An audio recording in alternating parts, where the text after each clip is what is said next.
રામનવમી એક ખાંટ રાજપૂત સમાજ દ્વારા સમાજના સંત શ્રી રામ બાપાના મંદિરે 52 ગજની ધજા ચઢાવાઈ હતી.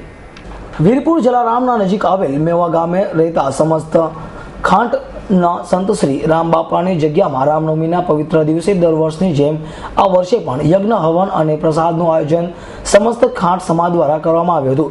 તેમજ ગોંડલ તથા દવળી ગામના સમસ્ત ખાંટ રાજપૂત સમાજ દ્વારા ગોંડલ તથા દવળી ગામથી મેવાસા સુધી મોટરસાયકલ યાત્રા 52 ગજની ધજા સાથે યોજવામાં આવી હતી. આ મોટરસાયકલ યાત્રામાં મોટી સંખ્યામાં યુવાનો તેમજ અગ્રણીઓ જોડાયા હતા.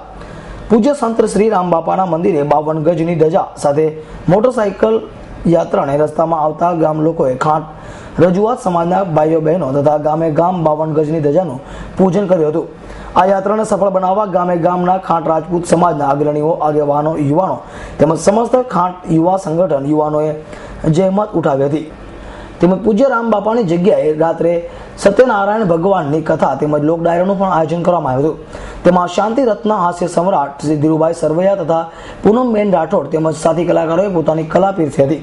સાથે સાથે રામનવમી મહોત્સવનું તેમજ કોમ્યુનિટી હોલ ભૂમિપૂજન સંસદ શ્રી વિઠ્ઠલભાઈ રાદડિયાના વરદ હસ્તે કરવામાં આવ્યું હતું. આ પ્રસંગે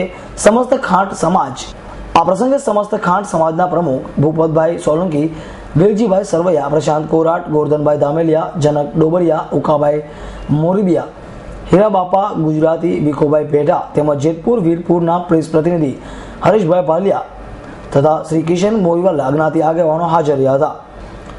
હરીશ ભાલિયા, S9 ન્યૂઝ, જેતપુર.